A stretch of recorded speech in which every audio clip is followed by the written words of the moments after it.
Tu mesures à nouveau, hein, parce que je ne sais pas si ça n'a pas bougé. Hein. Chez moi, c'est bon. Chez toi? Orlando a 17 ans. Originaire de Roumanie, il est arrivé à Bruxelles avec sa famille.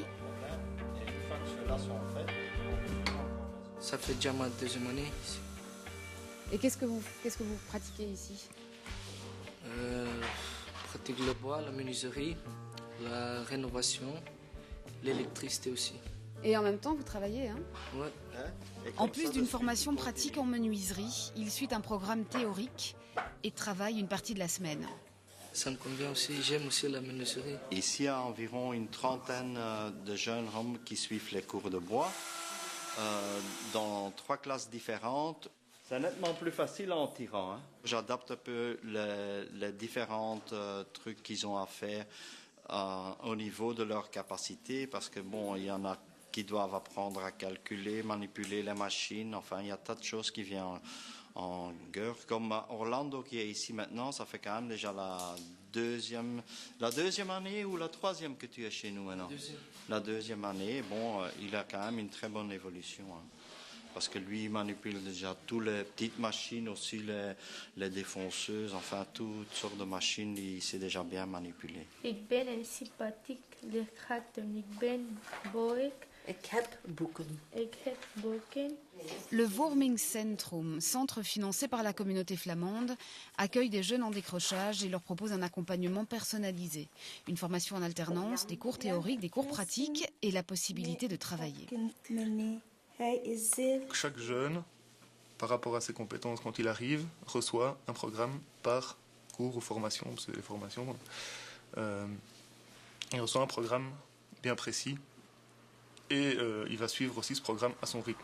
Donc ça veut dire, si c'est un jeune qui, dans un premier temps, est venu ici parce qu'il est en décrochage, ben notre première mission, ça va être de le ramener tous les jours, pas juste une fois par semaine, pas 2 fois, mais donc on a une équipe d'éducateurs, assistants sociaux qui vont faire des visites à domicile.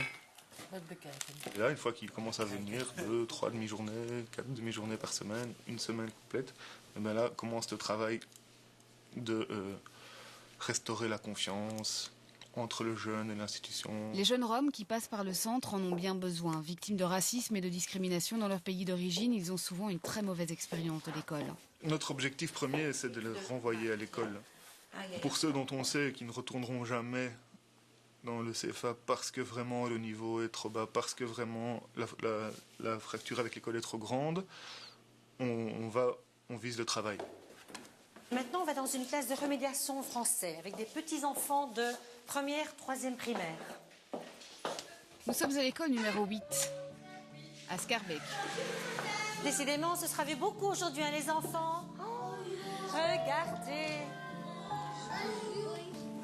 On va aller s'asseoir devant le tableau et on va raconter une histoire. Tout doucement, comme des petites souris, on va s'asseoir. Cette école maternelle et primaire, située dans le quartier Gaucheret, accueille depuis quelques années de plus en plus d'enfants roms.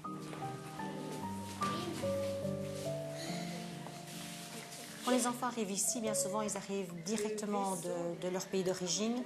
Donc, ils ne parlent pas du tout le français. Il faut les amener tout doucement à accepter nos valeurs. Quand vous parlez de valeurs, vous pensez à quoi? Les limites, vraiment les limites, la conscience de l'école, que l'importance de l'école, ça c'est déjà important aussi. Alors, vous avez tous votre lieu de travail? Principal sujet de préoccupation des responsables de l'école, l'absentéisme.